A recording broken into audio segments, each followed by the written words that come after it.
Okay, hey everybody, and welcome back to another episode of On the Wrist from Off the Cuff. Today we have the fourth and final installment of my Ginault Ocean-Rover review, kind of multi-part overview and follow-up. So in this episode, basically we're just going to cover kind of my general thoughts on the whole segment and kind of their place in the market and the value proposition I see, as well as kind of address some of the general kind of controversy surrounding the brand and kind of even just the idea of a high-end homage and kind of what that means to a lot of people, and why maybe some people get a little bit upset about even just the idea of it. So without further ado, as you can see, one of the changes for this installments review is we actually do have a guest appearance by the Date model, which is actually a pre-production prototype that was mocked up, and they actually made a couple of different examples, so you can actually purchase them now.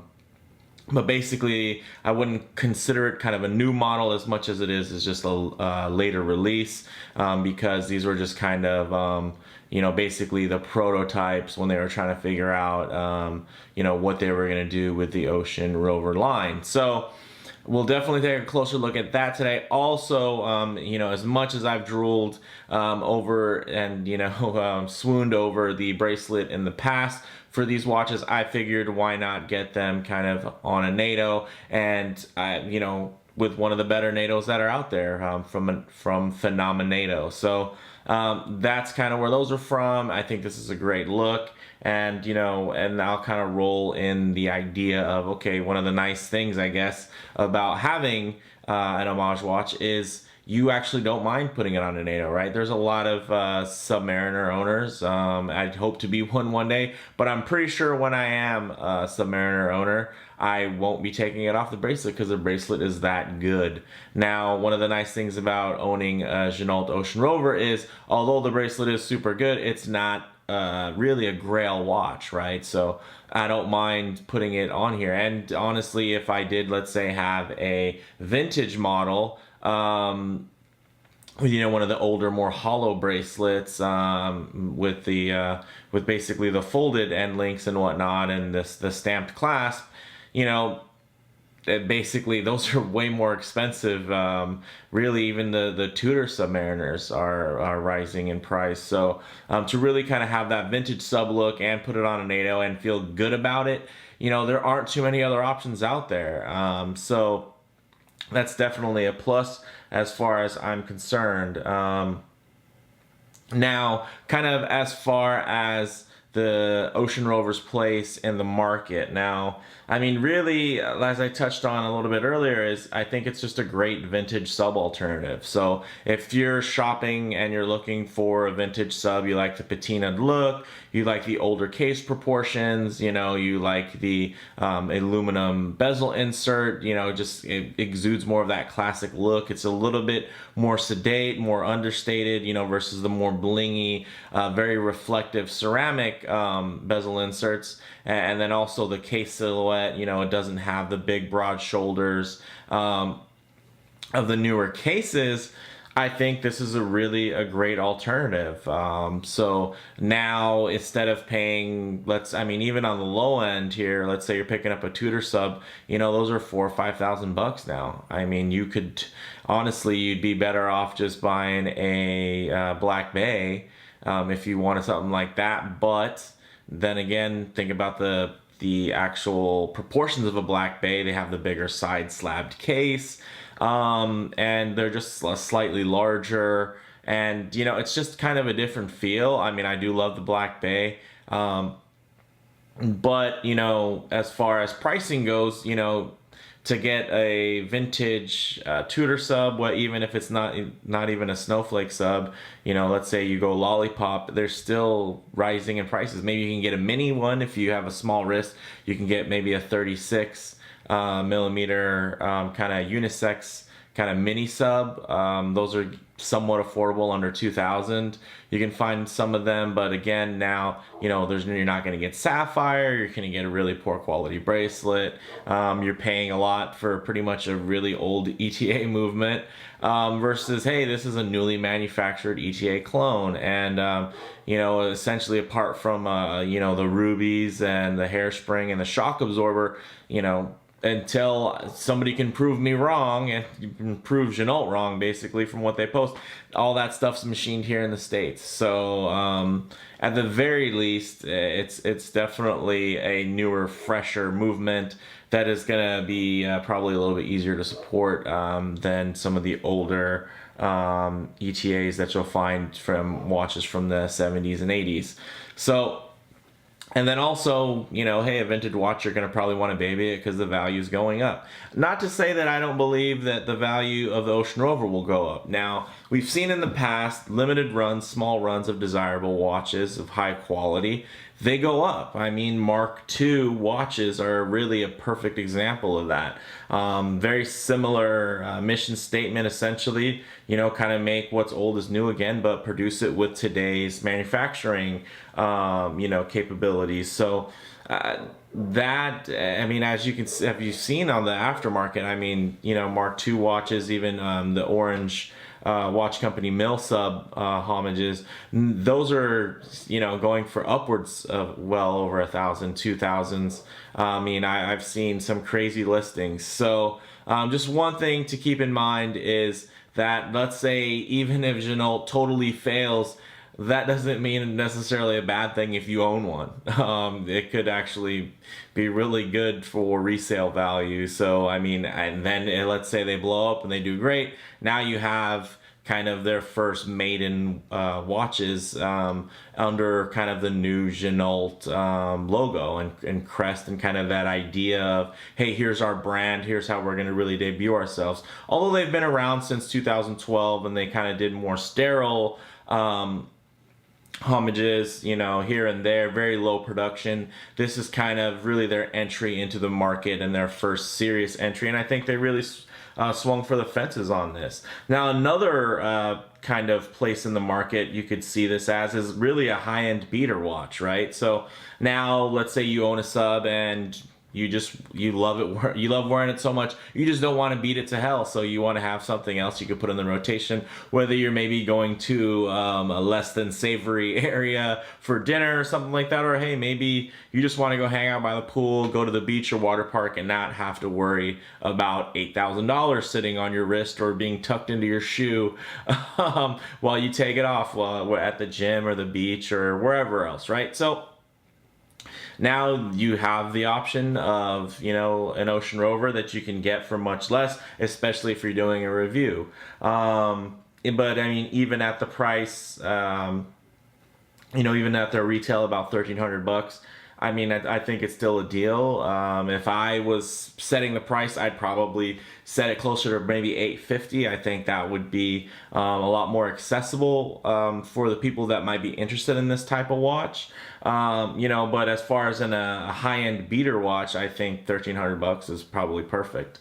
Now, on the other side of the spectrum, you could probably categorize the Ocean-Rover as an affordable grail watch, right? So now maybe somebody who has a lot of Seiko 5s, a couple Orients, a couple other, maybe some nice micro brands from overseas, and maybe a Christopher Ward or two. Now, maybe they want something that just has that really high quality, but they're not necessarily in it for, brand cachet, right? Now, the Ocean-Rover kind of offers you the perfect statement for that, right? So if you really just aren't into the watch game for the recognition, and you really are a fan of kind of horology and the history, and really, maybe you're just a fan of luxury goods and something that is high quality, regardless of the name. I mean, if it's built to a very high spec, then you're into it, this is the perfect watch for you. You know, I'd say something similar to compare this to as far as in that affordable grail category would be something like the Oris Diver 65. Now, very, very similar as far as, you know, the overall theme, you know, being very retro, old school diver, you know, even the bubble, sapphire and everything like that. So I think they're very comparable. The only difference is the Diver 65 is only 100 meters water resistant, right? So that is, you know, although 100 meters is definitely more than enough for you, even if you were going to go diving with it, you know, recreationally, it's definitely more than enough, especially since it has a screw down crown. But you know, that is a drawback, right? And at the end of the day, all that's in there is a Sleeta, you know, which is also an ETA clone. It's just Swiss made. So, and then you're not getting applied indices unless you're getting the larger version of the 42. So, I mean, you know, there's basically, you know, there's I'd say pros and cons to both watches. I really do like the Diver 65, and you know, do probably plan on eventually getting one. But you know, for me, I'd say this is pretty comparable, kind of in that range, build quality wise as well. Now, also, you know, let's think about, you know, we did cover Mark II. It's definitely similar water. You know, they definitely have a very similar mantra, kind of what they're trying to do. And what they do accomplish. It's a very polarizing piece. There are some people also that think, you know, buying a Mark II watch is just a ridiculous idea to spend that much on essentially a replica, right? You know, even though they put their own name on the dial, it's pretty much, you know, as close to a 1-for-1, but improved, right?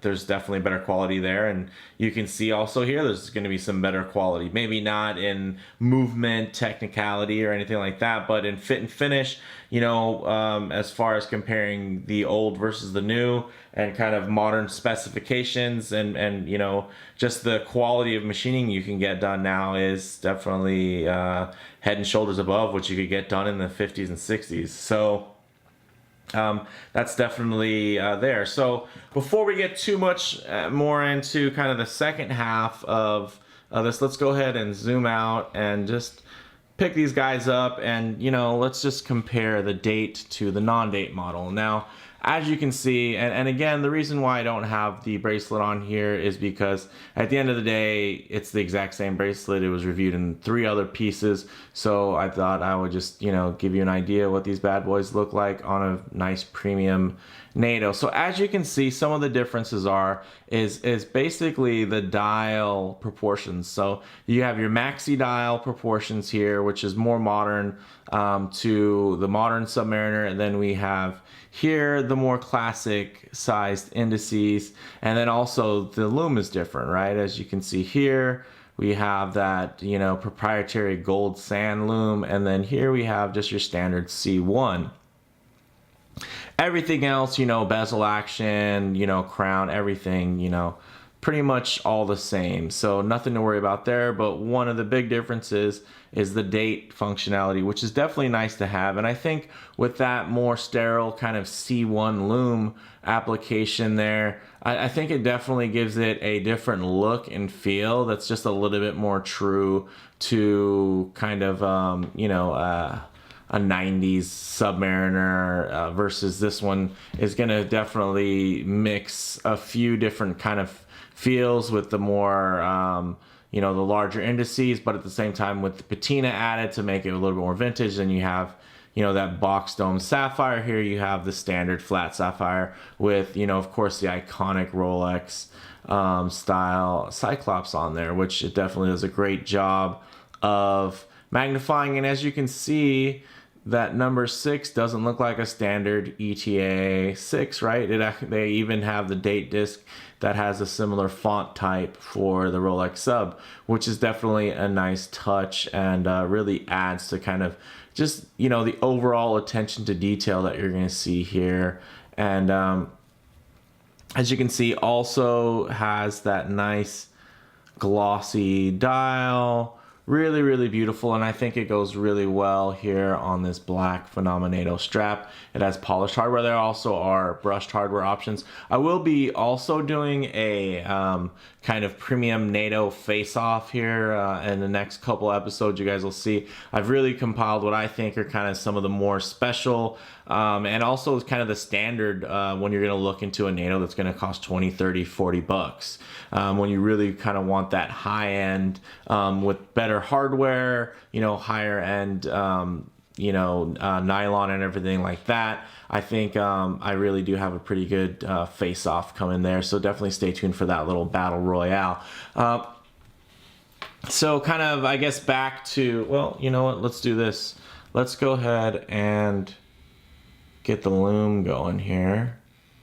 Get ourselves a nice little Lume off going. And I will charge these guys up.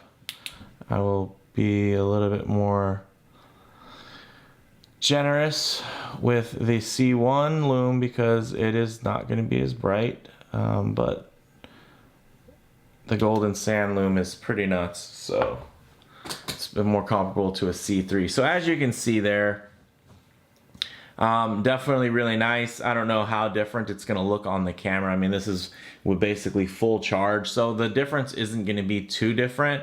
It's really going to be more so the longevity and kind of how easy it is going to be to charge it, right? So when you go walk outside really quick to go grab the mail after being inside, or walking out to your car in a parking lot and then you go back into a building, now the gold sand Lume on the, you know, the standard Ocean-Rover, the production model, that one is definitely going to be already shining bright. As far as the, you know, the kind of pre-production prototype, the date model, now that one is going to be just a little bit, you know, it's going to be like any C1. It's really well applied C1, don't get me wrong. I really do like the crispness of the, you know, of the white, the tone that it has, even when it's you know, when it's completely well lit and you're indoors, you know, even under studio lighting, very nice and white, which is really, really nice.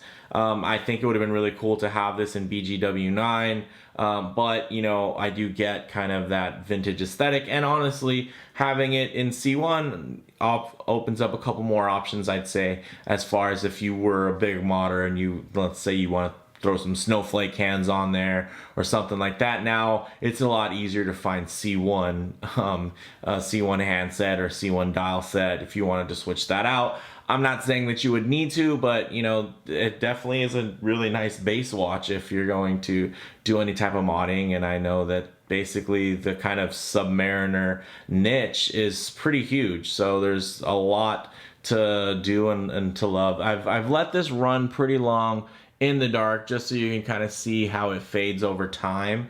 So hopefully by now you can kind of see how the C1 is just a little bit more dim, and it's just not holding the Lume, you know, or I say the charge quite as well. I mean, of course, the Maxi indices, you're going to have a lot more Lume that's going to be applied. So it's, in general, is probably going to do a better job of holding. So I figure I let this run a little bit and kind of talk to you guys. But, you know, I think we kind of get the picture there. So let's go ahead and hit the lights and, you know, just kind of leave it at this straight on look. So, you know, kind of I'd say there is quite a value proposition for these watches. Now, of course, I did mention comparative to vintage, comparative to kind of, you know, entry-level Swiss brands, you know, and kind of mid-tier. You're definitely getting, you know, better than mid-tier finishing at mid-tier prices, or it's even entry mid-tier prices, you know, comparable to Diver 65 from Oris. So, but on the other side of that, I mean, honestly, there are already a few American-based micro brands, you know, that are close to or over, you know, $1,000 for kind of their flagship and halo models, that kind of sit above the rest of their line that, you know, that they sell, you know, and even some of them are also hand assembled in the US. And if you're an avid watch enthusiast of kind of the micro brand breed, you'll know that you've seen that, you know, hey, for the only thing separating this model from that model is, let's say, a dial, and it's hand assembled in the US, and it's going to be $300-400 more expensive. So that's one of those things that you just kind of become used to. So I think if you apply that to the value proposition for what you have here, I think that's pretty amazing. I mean, one of the things is nobody's really been able to dispute that it's assembled in the US. People want to dispute maybe the origins of every other piece, but I think everybody's come to a consensus that these are definitely assembled in the US by someone in the United States, probably California. So that's something. And then as far as, you know, if you think about it, even for like the non, you know, kind of watch insiders, there are some very, you know, there are a few boutique and kind of almost near fashion brands that market watches in the $1,000 price point to kind of, you know, non-watch guys. Basically, they really focus more on the high-end kind of lifestyle crowd, people who just want something that's of quality. And, you know, that's pretty much all they're there for, is they just want something that's really nice and it's finished really well, that feels good, and they don't really care about the story. You know, they just like the way it looks, they want it to feel good, and they want it to be able to have the specs to back it up. And that is exactly what Ginault has provided here. So, you know, maybe before we totally go out, why don't I get the date model on wrist so you guys can see how this NATO rides here. One of the cool features about the PhenomeNATO is a sliding keeper, which is very cool. And I think, you know, now you're starting to see more and more kind of NATO strap companies start adopting that, and I think it's definitely a really smart move because it's just a nice feature to have. So not super easy with the gloves on, but so as you can see kind of how that works, right? Goes through here, but since it has a sliding keeper, I can just slide it over there. Bam. Really nice. So on my 7 1/4 inch wrist, as you can see, this is going to work extremely well. Very comfortable, super versatile, and, you know, really can't complain. You know, would I wear, you know, a pre-ceramic sub, you know, from the 90s on a NATO? I don't know. I honestly don't. I think if I spent that much money on that piece, I probably wouldn't wear it on a NATO. I'm not super wealthy or anything like that. I do have a lot of watches, but, you know, I don't consider myself rich or anything. So if I was to spend, you know, upwards of $5,000 on a watch, on a single watch anyway, I probably would want that to be worn on, you know, OEM bracelet, if anything. So I think it looks really great. What do you guys think? I know there's going to be some crazy comments, but I think there'll also be some really good comments too. So one of the nice things about these videos is they do spark a little controversy, but it's really nice to kind of get the lines of communication rolling. So with that said, if you like the video, please do hit like, and if you haven't already, feel free to subscribe for more content just like this. Thanks, guys.